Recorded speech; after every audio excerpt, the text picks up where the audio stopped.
घाव कैसे ठीक होते हैं? घाव का भरना या जख्म की मरम्मत एक जटिल प्रक्रिया है जिसके द्वारा त्वचा या कोई अन्य अवयव चोट लगने के बाद स्वयं की मरम्मत करता है। सामान्य त्वचा में ऊपरकला, सबसे बाहरी परत, और अंतरकला, भीतरी परत, एक स्थिर दशा के संतुलन में रहती है और बाह्य वातावरण के विरुद्ध एक रक्षात्मक अवरोध बनाए रखती है। रक्षात्मक अवरोध के टूटते ही घाव भरने की सामान्य शरीरक्रियात्मक प्रक्रिया तुरंत शुरू हो जाती है। जख्म की मरम्मत का आदर्श प्रतिमान 3 या 4 क्रमिक किंतु अतिव्यापी अवस्थाओं में विभाजित किया गया है। 1.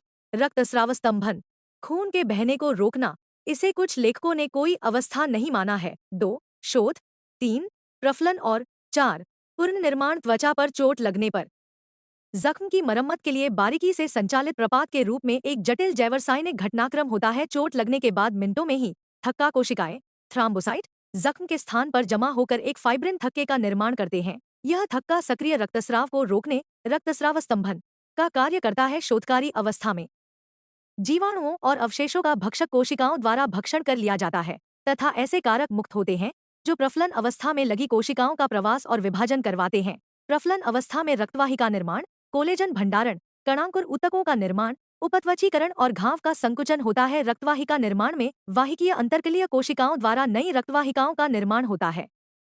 तंतुविकसन और कणांकुर ऊतक के निर्माण में तंतु कोशिकाएं उत्पन्न होती हैं और कोलेजन तथा फाइब्रोनेक्टिन का स्राव करके नई कार्यकारी बाह्य कोशिकीय आधात्री (ईसीएम) का निर्माण करती हैं।